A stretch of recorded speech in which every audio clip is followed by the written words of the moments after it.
Halo Sobat Finansialku, coba cek tanggal berapa nih sekarang? Berapa lama lagi nih tanggal gajiannya? Atau Sobat Finansialku baru gajian? Bingung mau dikemanain uang gajiannya? Jangan simpan di bawah bantal ya, nanti malah habis sama inflasi. Mendingan kita mulai investasi aja. Nah ini nih tips berinvestasi untuk kalian yang mau mulai investasi. Yang pertama, mengalokasikan uang.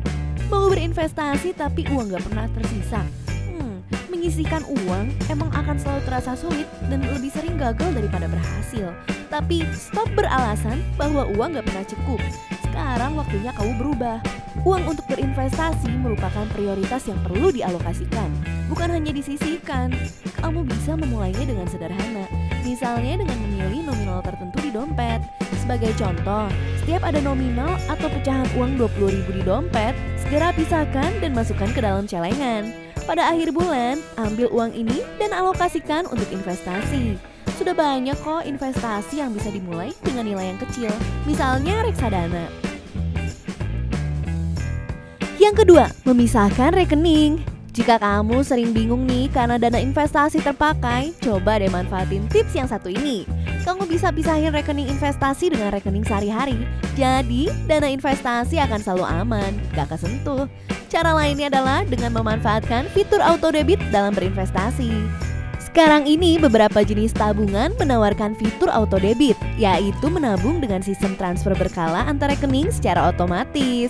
Dengan kata lain, kamu akan membuka dua rekening, di mana rekening pertama dijadikan rekening utama yang sering digunakan, sedangkan rekening kedua dijadikan rekening untuk menabung. Kalau kamu udah kasih persetujuan, pihak bank akan mentransfer sejumlah uang secara berkala dari rekening utama ke rekening kedua tersebut. Kalau masih sulit nabung juga, seperti misalnya saldo di rekening utama selalu kurang atau mepet, maka kamu bisa pakai aplikasi perencana keuangan kayak Finansialku. Ya, aplikasi ini bisa digunain buat bantu kamu ngatur anggaran bulanan. Jadi kamu bisa tahu nih alokasi dana yang harus ditabung dengan mudah dan praktis. Yang ketiga, menunda kemewahan. Siapa nih di sini yang masih muda? Biasanya nih anak muda tuh mudah banget tergiur dengan kemewahan dan tren terbaru. Sehingga biasanya hal inilah yang mengenalkan kalian pada utang konsumtif. Berbagai promo ditawarkan seperti cicilan dengan bunga 0% atau cashback, sehingga menyebabkan kamu tergoda untuk membeli barang-barang yang mungkin sebenarnya gak kamu butuhin. Padahal salah satu ciri dari orang yang berhasil dalam kebebasan finansial adalah dengan menunda kemewahan. Bayangin aja nih, ngapain ngeluarin uang belasan juta rupiah hanya untuk membeli smartphone terbaru? Kalau smartphone kamu aja masih berjalan dengan baik, daripada borosin uang cuma buat kelihatan keren, lebih baik mulai nabung dan investasi yuk. Yang keempat, menentukan tujuan. Banyak yang gagal investasi karena gak jelas tujuan dari investasi itu sendiri. Pertanyaan yang sering kamu lupakan yaitu, sebenarnya untuk apa sih investasi ini? Disinilah pentingnya tujuan finansial yang akan membimbing langkah berinvestasimu. Dengan tujuan yang jelas, kamu akan tahu harus memulai dari mana, memilih jenis investasi apa, hingga berapa besar yang akan diinvestasikan. Tujuan finansial akan membimbingmu dalam memilih instrumen investasi dan jumlah yang akan diinvestasikan. Yang kelima, mencari instrumen investasi yang sesuai. Kini saatnya melangkah ke step selanjutnya, yaitu mengenal investasi dan memilih jenis investasi yang sesuai buat kamu. Ternyata jenis investasi sangat beragam dan bisa disesuaikan dengan karakteristik kamu loh. Beberapa jenis investasi yang dapat kamu pilih, yang pertama adalah reksadana. Reksadana merupakan pola pengelolaan modal bagi sekumpulan investor untuk berinvestasi tanpa perlu pusing akan instrumen-instrumen investasi yang tersedia di pasar dengan cara membeli unit penyertaan reksadana. Investasi ini bagus bagi pemula yang belum memahami dunia saham, obligasi, dan instrumen investasi lainnya.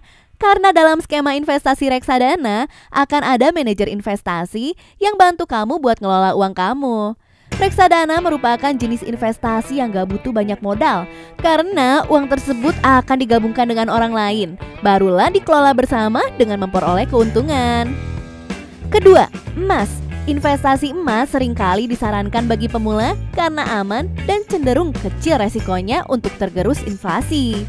Selain itu, produk investasi ini juga liquid sehingga mudah diperjualbelikan. Jika sewaktu-waktu kamu membutuhkan dana mendadak, jual emas tentunya lebih cepat daripada pencairan reksadana atau saham. Namun, seperti telah disebutkan sebelumnya, low risk, low return. Keuntungan dari investasi emas cenderung kecil, yaitu hanya sekitar 2% hingga 4% per tahun. Tetapi skemanya stabil, cenderung naik. Ketiga, trading saham. Jika kamu suka main aman, pastinya trading saham terdengar sangat menyeramkan. Banyak anggapan bahwa saham merupakan investasi yang sangat beresiko dan berbahaya. Tapi pernahkah kamu dengar bahwa investasi itu bergantung pada resikonya? High risk, high return. Low risk, low return. Begitu kata para pakar investasi. Terus gimana cara nanggung resikonya? Aku kan masih mahasiswa dan uang aku nggak banyak.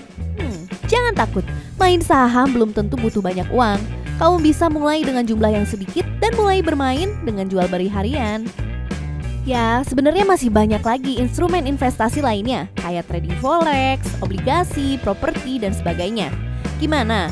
Udah siap investasi belum? Oke deh, semangat ya, kalian pasti bisa.